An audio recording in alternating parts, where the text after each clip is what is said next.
আজ ভাবলাম তোমাদের সাথে কিছু কথা শেয়ার করি।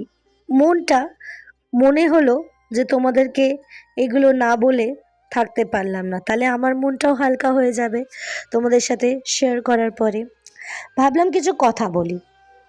জানো, ছোটবেলায় বাবাকে দেখতাম যে সারা রাত জেগে বাবা কালী পুজোতে উপোস থাকতো। তখন ছোট ছিলাম ঠিকই, পুজো করতে পারতাম না, উপোস থাকতে পারতাম না, কিন্তু আমার বাবাকে দেখতাম ঠিক সারা রাত জেগে মায়ের পুজো করতো। সেই ভোরবেলা ফিরতো প্রসাদ, খিচুড়ি, ফল প্রসাদ নিয়ে। আজ এতটা বছর পরে প্রথমবার নিজের বাড়িতে কালী পুজো করলাম, তাও আমার বাবার উদ্দেশ্যে। আমার বাবার মানসিক ছিল, অনেক বছর ধরে চেষ্টা করছিলাম, করব করব, কোনোদিনও হয়ে ওঠেনি। ওই যে কথায় আছে না, মা যদি না চায় তাহলে সেই জিনিসটা কোনোদিনও হয় না। মা চেয়েছে, তাই জন্য আজ সেই জিনিসটা সফল করে তুলতে পারলাম।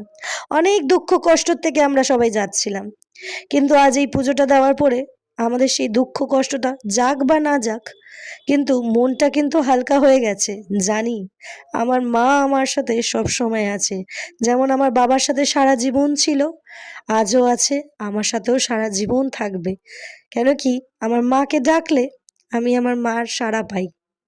যাই না তাকে কতটা ভালোভাবে আমরা পুজো দিতে পেরেছি, কিন্তু মায়ের কাছে একটাই কথা বলবো, যে ভুল ত্রুটি অপরাধ ক্ষমা করো তোমার সন্তানের।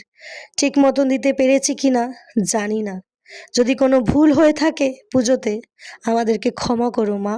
আর তোমার প্রত্যেকটা সন্তানকে ভালো লেখো, তোমাকে আমরা সবাই অনেক ভালোবাসি। তুমিও ভালো থেকো মা।